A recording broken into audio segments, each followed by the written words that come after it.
أعوذ بالله من الشيطان الرجيم. بسم الله الرحمن الرحيم. رب اشرح لي صدري ويسر لي أمري واحلل عقدة من لساني يفقه قولي. رب زدني علما. اللهم فقهنا في الدين. رب يسر ولا تعسر وتمم بالخير وبك نستعين. آمین. آج ہمارا 20th پارا 20واں پارا ہے. اعوذ باللہ من الشیطان الرجیم. امن خلق السماوات والارض وانزل لکم من السماء ماء. بھلا وہ کون ہے جس نے آسمانوں اور زمین کو پیدا کیا اور تمہارے لیے آسمان سے پانی برسایا. یہاں پر اللہ تعالیٰ سوال کر رہے ہیں. کیا سارے سوال ہی آگے، کیا اللہ کے ساتھ کوئی اور خدا ہے؟ اب اسی سوال کے لیے پوچھا جا رہا ہے کہ کیا وہ کون ہے جس نے آسمان اور زمین کو پیدا کیا ہے اور تمہارے لیے آسمان سے پانی برسایا، پھر اس کے ذریعے سے خوشنما باغ اگائے جن کے درختوں کا اگانا تمہارے بس میں نہ تھا. پھر یہاں پوچھا جا رہا ہے کیا اللہ کے ساتھ کوئی دوسرا خدا بھی ان کاموں میں شریک ہے؟ پھر اگلا سوال ہے کہ وہ کون ہے جس نے زمین کو جائے قرار بنایا، یعنی ٹھہرنے کی جگہ بنایا، اس کے اندر دریا رواں کیے اور اس میں پہاڑوں کی میخیں گاڑ دی، یعنی پہاڑوں کو کیسا بنایا؟ جیسے کیل ہوتے ہیں گاڑے ہوئے زمین میں. اور پھر یہی پوچھا جا رہا ہے کہ کیا اللہ کے ساتھ کوئی اور خدا ہے، ان کاموں میں شریک ہے کوئی؟ کون ہے جو بے قرار کی دعا سنتا ہے؟ امن یجیب المضطر اذا دعاہ ویکشف السوء، اور کہ جب وہ اس کو پکارے اور کون اس کی تکلیف رفع کرتا ہے. جب بھی کوئی تکلیف آتی ہے انسان کو تو انسان کہاں جاتا ہے؟ کس سے مانگتا ہے؟ اللہ سے. بے قرار کی دعا وہی سنتا ہے، کوئی سن ہی نہیں سکتا، کوئی اس کی پکار کو سن ہی نہیں سکتا کسی کی پکار کو اللہ کے سوا، اور نہ کوئی تکلیف دور کر سکتا ہے کسی کی اللہ کے سوا. اور تمہیں زمین پہ خلیفہ بنایا، تو کیا اللہ کے ساتھ کوئی اور ہے جس کو تم شریک ٹھہراتے ہو؟ اور وہ کون ہے جو خشکی اور سمندر کی تاریکیوں میں تم کو راستہ دکھاتا ہے؟ یعنی خشکی ہو یا سمندر ہو، دونوں جگہوں پر راستہ دکھانے والی ہستی کون سی ہے؟ اللہ تعالیٰ ہی ہے. اور رحمت کے آگے ہواؤں کو خوشخبری دے کر بھیجتا ہے. پھر وہ کون ہے جو خلق کی ابتدا کرتا ہے، پھر اس کا اعادہ بھی کرے گا، یعنی پہلے ابتدا بھی اسی نے کی ہے، پھر ان کو دوبارہ اس کو کون پیدا کرے گا مرنے کے بعد؟ وہ بھی اللہ تعالیٰ ہی پیدا کرے گا. پھر اس کے بعد آگے فرمایا جا رہا ہے کہ جب ہماری بات پوری ہونے کا وقت آن پہنچے گا، یعنی قیامت آ جائے گی، تو ہم ان کے لیے ایک جانور زمین سے نکالیں گے جو ان سے کلام کرے گا کہ لوگ ہماری آیات پر یقین نہیں کرتے تھے. یعنی اس کے بارے میں حضرت ابن عمر کا قول ہے کہ یہ اس وقت ہوگا جب زمین میں کوئی نیکی کا حکم کرنے والا اور برائی سے روکنے والا باقی نہ رہے گا. اور یہ بات حضرت ابو سعید خدری سے منقول ہے، جس میں وہ فرماتے ہیں کہ یہی بات انہوں نے خود حضور سے سنی تھی. یعنی اس سے معلوم ہوتا ہے کہ جب انسان امر بالمعروف یعنی نیکی کا حکم دینا اور برائی سے منع کرنا چھوڑ دے گا، تو قیامت قائم ہونے سے پہلے اللہ تعالیٰ ایک جانور کے ذریعے سے آخری مرتبہ حجت قائم کریں گے. اور یعنی وہ کہے گا کہ لوگ جو تھے وہ ایک دوسرے کو، لوگ اللہ کے آیات پر یقین نہیں کرتے تھے.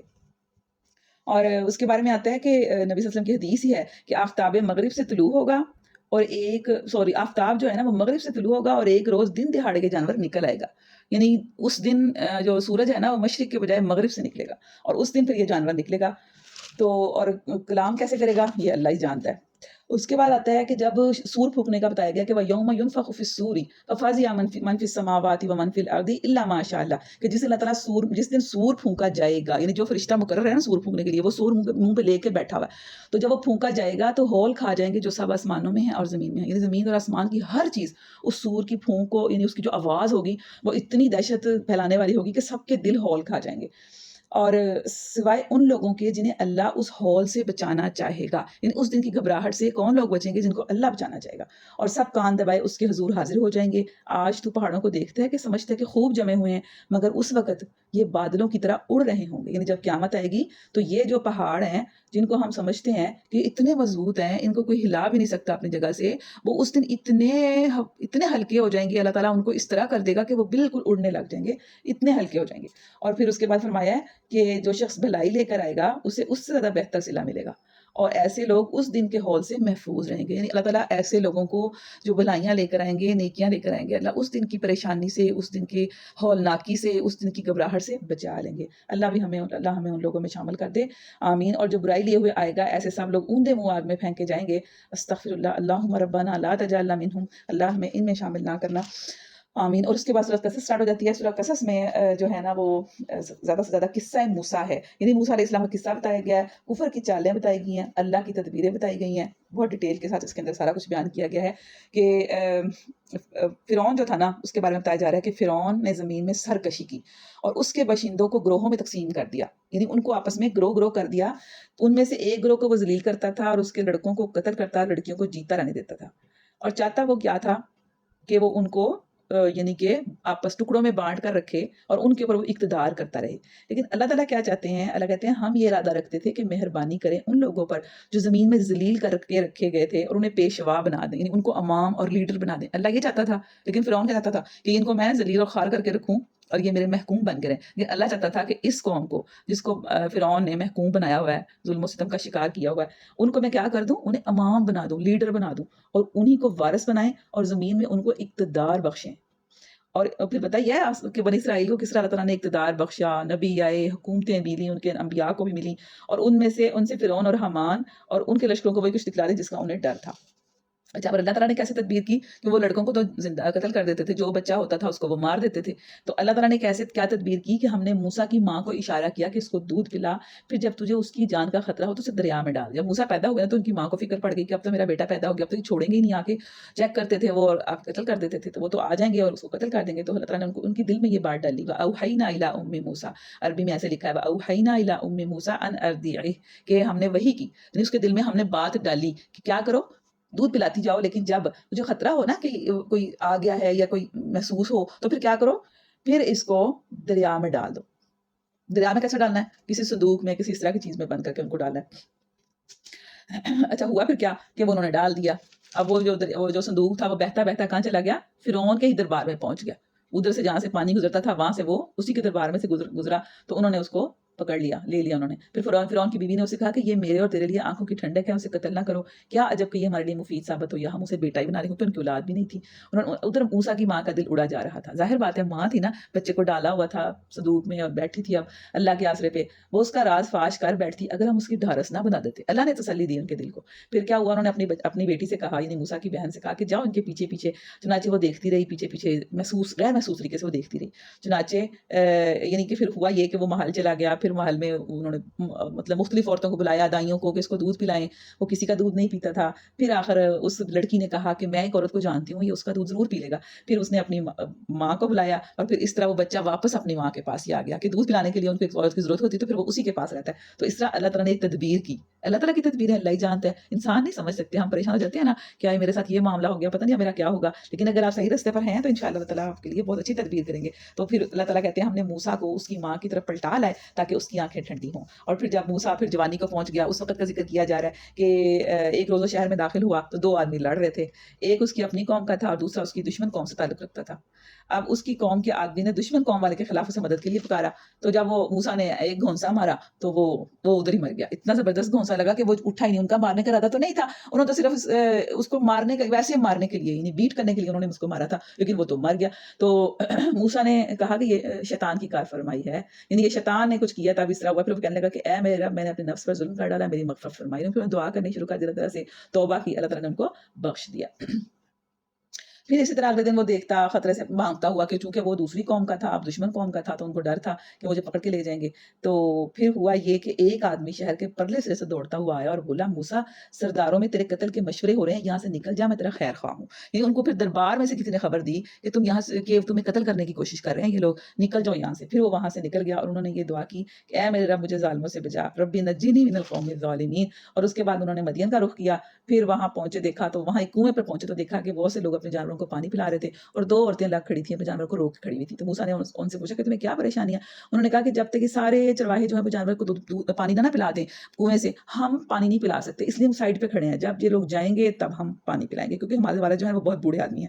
یہ سن کر موسیٰ نے جانوروں کو پانی پلا دیا، پھر ایک سائے کی جگہ پر جا بیٹھا اور بولا، پروردگار، جو خیر بھی تو مجھ پر نازل کرے، میں اس کا محتاج ہوں۔ بڑی پیاری دعا ہے یہ، رب انی لما انزلت الی من خیر الفقیر، کہ جو بھی بھلائی تو مجھ پہ نازل کرے نا، میں اس کا محتاج ہوں، میں فقیر ہوں۔ پھر کچھ دیر گزری تھی کہ وہ عورتیں جو تھی نا شرم و حیا کے ساتھ چلتی چلتی آئیں وہ کہنے لگی کہ میرے والد آپ کو بلا رہے ہیں تاکہ آپ نے ہمارے لیے جانوروں کو جو پانی پلایا ہے اس کا آپ کو اجر دیں، یعنی انعام دیں۔ وہ وہاں پہنچے تو انہوں نے اپنا سارا قصہ سنایا۔ پھر ان عورتوں نے، ایک نے اپنے باپ سے کہا کہ ابا جان اس کو نا نوکر رکھ لیتے ہیں، یہ کافی سمجھدار ہے، مضبوط ہے، امانت دار ہے، اس کو نوکر رکھ لیتے ہیں۔ لیکن ہوا کیا کہ باپ نے کہا کہ میں چاہتا ہوں کہ اپنی 2 بیٹیوں میں سے ایک کا نکاح تمہارے ساتھ کر دوں۔ ان کو پتہ چل گیا کہ یہ بندہ جو ہے نا وہ بہت اچھا بندہ ہے، عام بندہ یہ نہیں ہے۔ تو انہوں نے اس کی امانت، ان کی دیانت، ان کی شرم و حیا، ان کی کوالٹیز دیکھ کے کہا کہ میں اب چاہتا ہوں کہ میری ایک بیٹی کا نکاح تمہارے ساتھ ہو، لیکن تم میرے پاس 8 یا 10 سال جو ہے نا وہ ملازمت کرو۔ انہوں نے کہا ٹھیک ہے۔ پھر اس طرح وہ انہوں نے مدت پوری کی۔ پھر جب مدت پوری کی، ان کا نکاح ہو گیا، اپنی بیوی کو لے کر وہ آ رہے تھے تو طور کی جانب ان کو ایک آگ نظر آئی۔ اب یہ آگ جو کیا تھی، انہوں نے کہا کہ میں دیکھتا ہوں کہ یہاں پہ ایک آگ ہے، دیکھو میں وہاں سے کوئی چیز خبر لے کر آؤں یا وہاں سے انگارہ لے آؤں جسے تم تاپ لو، یعنی ہمیں کوئی فائدہ ہی پہنچ جائے۔ تو وہاں پر ایک درخت سے اس کو پکارا گیا کہ اے موسیٰ، میں ہی اللہ ہوں، سارے جہان والوں کا مالک ہوں۔ پھر وہاں پر ان کو 2 معجزات دیے گئے، جد بیضا اور عصا۔ پھر اس کے بعد اللہ تعالیٰ نے انہوں نے کہا کہ مجھے ہارون کو بھی میرا ساتھی بنا دے۔ انہوں نے کہا کہ ٹھیک ہے۔ پھر ہارون کو بھی ان کا ساتھی بنا دیا گیا۔ پھر اللہ تعالیٰ کہتے ہیں کہ موسیٰ ان کے پاس کھلی کھلی نشانیاں لے کر پہنچا تو انہوں نے کہا کہ جادو ہے۔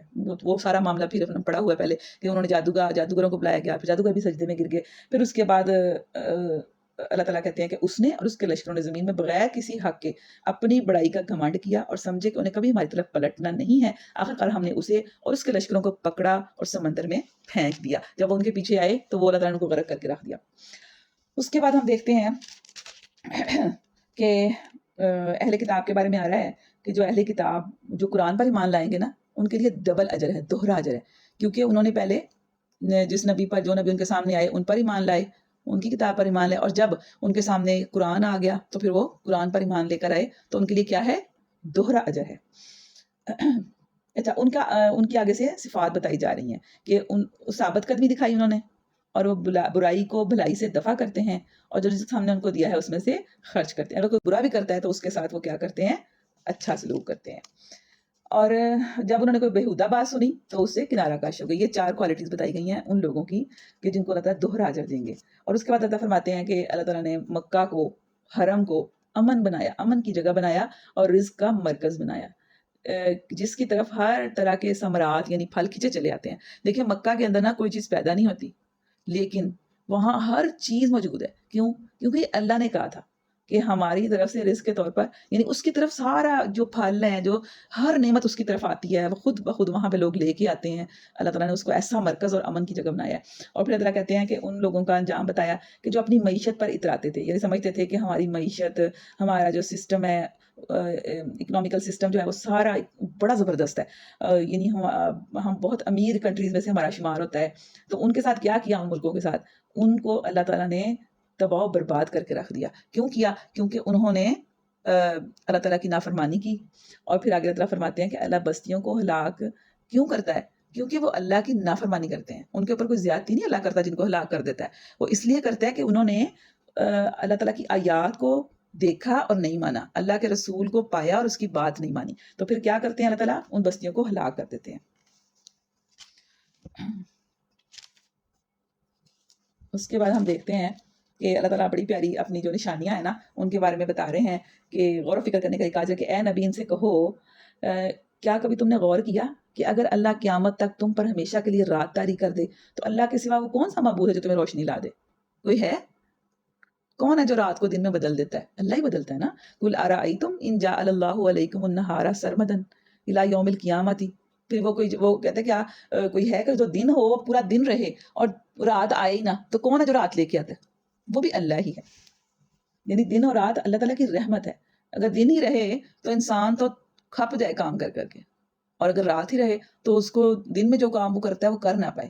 تو یہ اللہ تعالیٰ کی بہت بڑی رحمتیں ہیں کہ رات آتی ہے، پھر دن آ جاتا ہے، پھر دن ختم ہوتا ہے اور ایک نئی رات آ جاتی ہے۔ یہ اللہ تعالیٰ کا بڑی رحمت ہے۔ اللہ تعالیٰ کہتے ہیں کہ رات تاکہ تم اس میں سکون حاصل کرو، یعنی رات اس لیے ہے تاکہ اس میں سکون حاصل کیا جائے، اس میں آرام کیا جائے، اور یہ اسی کی رحمت ہے کہ اس نے تمہارے لیے رات دن بنائے تاکہ تم رات میں سکون حاصل کرو اور دن کو اپنے رب کا فضل تلاش کرو۔ دن کو فضل تلاش کرنے کا بتایا گیا ہے۔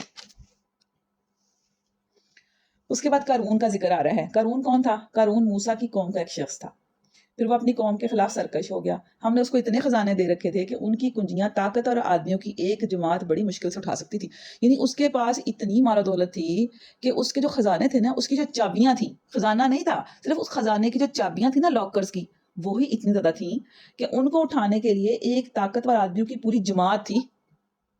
اتنا اس کے پاس خزانہ تھا. سوچیں ذرا, ایک دفعہ جب اس کی قوم کے لوگوں نے اس سے کہا کہ پھول نہ جا, یعنی گھمنڈ نہ کر, اللہ پھولنے والوں کو پسند نہیں کرتا, یعنی جو شوخی مارتے ہیں, جو اکڑتے ہیں, جو مال اللہ نے تجھے دیا ہے اسے آخرت کا گھر بنانے کی فکر کر, اور دنیا میں سے اپنا حصہ فراموش نہ کر. احسان کا جس طرح اللہ نے تیرے ساتھ احسان کیا, زمین میں فساد برپا کرنے کی کوشش نہ کر, اللہ مفسدوں کو پسند نہیں کرتا. تو اس نے پتا کیا جواب دیا؟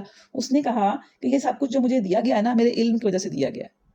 اس نے یہ کہا کہ میرے پاس بہت علم ہے, میں بہت سمجھدار ہوں, میں بڑا اچھے طریقے سے کام کر رہا ہوں, بڑی مختلف جگہ پر میں نے اپنے کام کر رہا ہوں, جس کی وجہ سے مجھے اتنا دولت ملی بھی ہے. تو یہ اس نے کہا تھا. ہم بھی یہی سمجھتے ہیں نا کہ جو ہمیں مال ملا ہوا ہے وہ شاید ہماری اپنی قابلیت کا نتیجہ ہے, ہم بہت پڑھے لکھے ہیں, ہمیں بڑی اچھی جاب ہے, ہم بڑے اچھے طریقے سے ہینڈل کر سکتے ہیں چیزوں کو, اس لیے ہمیں مال ملا ہوا ہے. بالکل بھی نہیں. یہی بات وہ قارون بھی کہتا تھا. کیا اس کو علم نہ تھا کہ اللہ اس سے پہلے بہت سے لوگوں کو ہلاک کر چکا ہے جو اس سے زیادہ قوت اور جمعیت رکھتے تھے, جن کے پاس اس سے زیادہ قوت بھی تھی اور اس سے زیادہ بڑا گروہ بھی تھا. ایک روز اپنی قوم کے سامنے نکلا تو لوگوں نے کہا, جو لوگ ایسی جو دنیا کے طلبگار تھے نا, لوگ جو دنیا کی زندگی کو پسند کرتے تھے, انہوں نے کہا کاش ہمیں بھی وہی کچھ ملتا جو قارون کو دیا گیا ہے, یہ تو بڑا نصیبے والا ہے. ہم بھی یہی کہتے ہیں, ہے نا. کسی بڑے ہی امیر بندے کو دیکھ کے ہم کیا کہتے ہیں؟ ہم یہ نہیں دیکھتے کہ وہ اللہ والا ہے کہ نہیں, اس کا کردار کیسا ہے, وہ کس کے ساتھ جڑا ہوا ہے, کس کو بلونگ کرتا ہے. ہم یہ نہیں دیکھتے, ہم پیسہ دیکھتے ہیں صرف. اور پھر ہم کیا کہتے ہیں؟ کتنا خوش قسمت ہے, کتنا لکی ہے, کتنی پیاری اس کے پاس گاڑی ہے, کتنا پیارا اس کے پاس فلاں ہے, گھر کتنا زبردست ہے نا. یہی بات انہوں نے کہی. سیم دیکھیں, ہمارے دلوں کی باتیں ہوتی ہیں نا, وہی کرتے ہیں. اللہ تعالیٰ نے وہی سارا کچھ کھول کھول کے بیان کر دیا. تو کہتے کہ بڑا نصیبے والا ہے یہ تو. مگر جو علم رکھنے والے تھے نا, انہوں نے پتا کیا کہا تھا؟ تو کہتے افسوس تمہارے حال پر, اللہ کا ثواب بہتر ہے اس شخص کے لیے جو ایمان لائے اور نیک عمل کرے, اور یہ دولت نہیں ملتی مگر صبر والوں کو. یعنی اللہ تعالیٰ کے پاس کون سی دولت سب سے بڑی ہے؟ ایمان ہے اور نیک عمل ہے. اور ہم کیا سمجھتے ہیں؟ ہم سمجھتے ہیں مال ہے. پھر کیا کیا تعالیٰ نے؟ آخر ہم نے اس کو دسا دیا اور اس کے گھر کو بھی زمین میں دسا دیا. دیکھیں کہ جو غرور کرتا تھا اس کا کیا انجام ہوا. اتنا مال, اتنا دولت, اتنا خزانہ, اتنا اس کا بڑا گروہ, جس کے پاس جتنے پیسے ہوتے ہیں اس کے پاس گروہ بھی اتنا ہی بڑا ہوتا ہے, اس کے فالوور بھی اتنے زیادہ بڑے ہوتے ہیں. وہ سارے اللہ کہتے ہیں ہم نے فخسفنا بہ وبدارہ الارض, ہم نے اس کو اور اس کے گھر کو زمین میں دسا دیا. پھر کوئی اس کے حامیوں کا گروہ نہ تھا, یعنی جتنے بڑے زیادہ لوگ اس کے تھے نا, کوئی بھی اس کے ساتھ نہیں تھا. آج بھی آپ دیکھ لیں, جو بڑے بڑے پیسے والے, بڑے بڑے ملوں والے, بڑے بڑے بینک بیلنس والے ہوتے ہیں, ان پہ کوئی مصیبت آ جاتی ہے, سارے پیچھے ہٹ جاتے ہیں. کوئی بھی نہیں ہوتا پھر ساتھ, جب ان کے پاس مال نہیں نہ رہتا پھر کوئی ان کے پاس نہیں آتا. ایسا ہی ہوا. اور جو لوگ کل اس کی منزلت کی تمنا کر رہے تھے, کہنے لگے افسوس ہم بھول گئے تھے کہ اللہ اپنے بندوں میں سے جس کا رزق چاہتا ہے کشادہ کرتا ہے, جس کا چاہتا ہے نپا تلا دیتا ہے. یہ بات ہے سمجھنے والی. یہ رزق اگر کسی کو زیادہ ملا ہوا ہے نا, تو یہ اللہ نے دیا ہوا ہے, اس کا اپنا کوئی کمال نہیں ہے. اس کو خوش نہیں ہونا چاہیے, شور نہیں مارنے چاہیے, اس کو غرور نہیں کرنا چاہیے, بلکہ اللہ کا شکر ادا کرنا چاہیے. اور جس کو کم دیتا ہے تو یہ اس میں اس کو احساس کمتری میں مبتلا نہیں ہونا چاہیے کہ میرے پاس پیسے کم ہیں, میں غریب ہوں, میرے پاس اچھی گاڑی نہیں ہے, میرے پاس فلاں چیز نہیں ہے. وہ بھی شکر کرے, صبر کرے کہ یہ اللہ کا ہی فضل ہے, جس کو جتنا وہ چاہے وہ دے دے. اور ہمیں بھی دوسروں کو جائے جو ان کے مال و دولت کی وجہ سے نہیں کرنا چاہیے. پھر اس کے بعد اللہ تعالیٰ کہتے ہیں, پھر اللہ تعالیٰ فرماتے ہیں کہ جنت کس کے لیے ہے؟ وہ آخرت کا گھر تو ہم ان لوگوں کے لیے مخصوص کر دیں گے جو زمین میں اپنی بڑائی نہیں چاہتے اور فساد نہیں کرنا چاہتے. یعنی جو لوگ زمین میں اپنی بڑائی چاہتے ہیں, اپنے آپ کو بڑا کرنا چاہتے ہیں, سمجھتے ہیں کہ میں ہی سب کچھ ہوں, ان کے لیے جنت نہیں ہے. جنت اس کے لیے جو عاجزی اختیار کرتا ہے. اور فرمایا کہ جو بھلائی لے کر آئے گا تو اس کے لیے اس سے بہتر بھلائی ہے. یعنی جتنا کوئی نیکی کا کام کرے گا, بھلائیاں کرے گا, اس کو بھلائیاں اس سے بہتر ملیں گی, اس سے بھی اچھا صلہ دیا جائے گا. اور جو برائی لے کر آئے گا تو برائیوں کرنے والوں کو ویسا ہی بدلہ ملے گا جیسا وہ عمل کرتے تھے. اس کے بعد فرمایا قرآن جو ہے نا اس کو فرض کیا گیا. ایک منٹ سوری. پھر اس کے بعد سورہ عنکبوت سٹارٹ ہو رہی ہے. اس میں شروع میں اللہ فرماتے ہیں کہ احاسب الناس ان یترکوا ان یقولوا آمنا وهم لا یفتنون. کیا لوگوں نے یہ سمجھ رکھا ہے کہ وہ بس اتنا کہنے پر چھوڑ دیے جائیں گے کہ ہم ایمان لائے اور ان کو آزمایا نہ جائے گا؟ یعنی ایمان کے ساتھ آزمائش شرط ہے. یعنی جو بندہ ایمان لے آتا ہے نا, پھر اس کو اللہ آزما کے بھی دیکھتے ہیں کہ یہ کھرا ہے, کھوٹا ہے, یہ بس کیا ہے اس کا لیول. اس کو جیسے کہ چیزوں کو دیکھ پرکھا جاتا ہے نا, کوئی چیز کو پروڈکٹ بن کے آتی ہے کسی اچھی فیکٹریوں میں, تو کیا کرتے ہیں اس پروڈکٹ کو باقاعدہ پرکھتے ہیں کہ یہ جس معیار کی ہم پروڈکٹ چاہتے ہیں یہ ویسی پروڈکٹ ہے یا نہیں ہے. تو اس کو پھر کیسے اس کو آزما کے دیکھا جاتا ہے. کل میں ایک چیز دیکھ رہی تھی, وہ ویڈیو تھی, وہ جوتوں کو چیک کر رہے تھے اور وہ اس میں بہت گرم چیز تھی کوئی, وہ لگاتے تھے اور جو جوتا صحیح نہیں ہوتا تھا وہ سارا وہ جل جاتا تھا, وہ اس میں ہول ہو جاتا تھا, آگ لگ جاتی تھی اس کو, اور جو صحیح ہوتا تھا اس کو کچھ بھی نہیں ہوتا تھا. تو اللہ تعالیٰ نے اپنے مومنوں کو آزما کے دیکھنا ہے کہ یہ جو میرے بندے ہیں یہ واقعی میرے بندے ہیں، مومن ہونے کے حقدار ہیں کہ نہیں. پھر اللہ تعالیٰ کس طرح آزماتا ہے یہ اللہ جانتا ہے. اب ہم دیکھتے ہیں فلسطین میں کس طرح سے آزمائے جا رہے ہیں، کتنی زیادہ ان کے اوپر آزمائش ہے، ہم اس کا تصور بھی نہیں کر سکتے. اس وقت وہ بھوک کے ساتھ بچے ان کے بالکل ایسے ہو گئے جیسے ہڈیوں کے پنجر ہوتے ہیں. تو یہ اللہ تعالیٰ کی آزمائش ہے. وہ اللہ تعالیٰ اپنے بندوں کو دیکھتا ہے کہ کون کتنے لیول پہ ہے، وہ آزماتا ہے. پھر اس کے بعد فرمایا کہ جو شخص مجاہدہ کرے گا اپنے ہی بھلے کے لیے کرے گا. یعنی مطلب یہ ہے کہ جو بھی اللہ تعالیٰ کی راہ میں کوشش کرتا ہے، کبھی اپنی برائیوں کو ختم کرنے کی کوشش کرتا ہے، کبھی دین کو پھیلانے کی کوشش کرتا ہے، تو یہ مجاہدہ ہی ہے سارا. تو وہ جو کرے گا وہ اپنے بھلے کے لیے کرے گا. کسی کو اس کا فائدہ نہیں ہے، اللہ کو بھی اس کا فائدہ نہیں ہے. اسی انسان کو فائدہ ہے جو مجاہدہ کرے گا. اللہ یقیناً دنیا والوں سے بے نیاز ہے. اللہ کو نہیں پرواہ آپ مجاہدہ کرتے ہیں نہیں کرتے، آپ برائیوں کے خلاف جہاد کرتے ہیں نہیں کرتے، آپ اپنے جو اندر برائیاں ہیں ان کو ختم کرنے کی کوشش کرتے ہیں کہ نہیں کرتے. اللہ تعالیٰ کو اس سے فرق نہیں پڑتا. فرق پڑتا ہے تو ہمیں پڑتا ہے. اس کے بعد فرمایا کہ اللہ تعالیٰ کہتے ہیں ہم نے انسان کو ہدایت کی اپنے والدین کے ساتھ نیک سلوک کرے. لیکن اگر وہ تجھ پر زور ڈالیں کہ میرے ساتھ کسی ایسے کو شریک ٹھہرائے جسے تو نہیں جانتا، یعنی وہ شریک نہیں ہے میرا، تو پھر تو کیا کر، ان کی اطاعت نہ کر. اچھا، اس میں ہمیں پتہ چل جاتا ہے کہ والدین کی اطاعت کی بھی حدود ہیں. ہر کسی کی اطاعت کی حدود ہے. میاں بیوی میں میاں کی اطاعت کرنے کا بیوی کو حکم ہے، لیکن اللہ تعالیٰ نے ایک حدود مقرر کر دی ہے. اگر بیوی ہو، شوہر ہو یا والدین ہو، والدین کے بہت حقوق ہیں، لیکن اگر والدین ایسا کام کرنے کا کہیں جو اللہ اور اس کے رسول کے خلاف ہو تو پھر کیا ہے، پھر ان کی بات نہیں مانی جائے گی، لیکن ان کے ساتھ حسن سلوک کیا جائے گا. حسن سلوک میں کوئی کمی نہیں ہوگی. اسی طرح اس کے بعد فرمایا کہ تمام قوموں کا ذکر آ گیا یہاں پر، کہ جو اپنی بڑائی کے زوم میں مبتلا تھے، جو سمجھتے تھے کہ ہم بہت جو ہے نا وہ اعلیٰ پائے کے لوگ ہیں یا بڑے اسٹرانگ ہیں، ہمیں کچھ ہو نہیں سکتا. اور پھر آخر میں بڑی پیاری آیت ہے کہ مثل الذین اتخذوا من دون اللہ اولیاء کمثل العنکبوت. ان لوگوں کی مثال دی گئی ہے، ایک مثال سے سمجھایا گیا، ان لوگوں کی مثال جنہوں نے اللہ کے سوا کچھ اور ولی بنا لیے ہیں، کچھ اور سرپرست بنا لیے ہیں، کچھ اور لوگوں کو اپنا سارا کچھ مان لیا ہے. کمثل العنکبوت، ان کی مثال ایسی ہے جیسے مکڑی کا ایک گھر ہو. مکڑی کا گھر دیکھا ہے نا آپ سب نے، دیکھا ہے کیسا کمزور گھر ہوتا ہے. اتخذت بیتن، جو اپنا ایک گھر بناتی ہے، وَإِنَّ أَوْهَنَ الْبُيُوتِ لَبَيْتَ الْعَنْكَبُوتِ، اور تمام گھروں میں سب سے کمزور گھر مکڑی کا گھر ہوتا ہے. تو کن لوگوں کو کہا گیا ان کا گھر ایسا ہے؟ وہ کیسا کام کر رہے ہیں کہ جو لوگ اللہ کے سوا کسی اور کو اپنا سب کچھ مان لیتے ہیں، یعنی وہ اپنے قوانین کہیں اور سے لیتے ہیں. اللہ نے قانون دیا نا اس کتاب میں، وہ اس کتاب کے قانون کے بجائے وہ دوسرے لوگوں سے قانون لیتے ہیں. تو وہ کیا ہے؟ وہ ان کی مثال ایسے جیسے مکڑی کا گھر ہے، ناپائیدار. پھر اسی طرح اپنے جتنے بھی نظام ہے، تعزیراتی نظام، جتنے بھی سارے سسٹم ہیں جو اللہ نے اپنی کتاب میں بتا دی ہیں، جو رسول اللہ صلی اللہ علیہ وسلم نے ایک مدینے کی ریاست بنا کر اس میں امپلیمنٹ کر کے دکھا دیے، وہ سارے قوانین کو چھوڑ کر غیروں سے قانون لیتا، غیروں کی باتیں مانتا ہے، کسی اور کو اپنا ولی اور سرپرست بنا دیتا ہے اللہ کے سوا، تو وہ اس کا گھر ایسے ہے جیسے ایک مکڑی کا گھر ہے. بالکل وہ اس طرح کے کام کر رہا ہے کہ جس کی کوئی حیثیت اور کوئی وقت اللہ تعالیٰ کے ہاں نہیں ہے.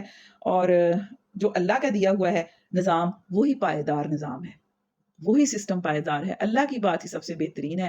اللہ نے جو قوانین بنا دیے ہیں وہی پائیدار ہیں، ان کا کوئی توڑ نہیں، اور رہتی دنیا تک ہی وہ قائم رہیں گے. اللہ تعالیٰ ہمیں اس قرآن پاک پر عمل کرنے کی توفیق عطا فرمائے اور اس کو بہترین طریقے سے سمجھنے کی توفیق عطا فرمائے. آمین. وآخر دعوانا ان الحمد للہ رب العالمین.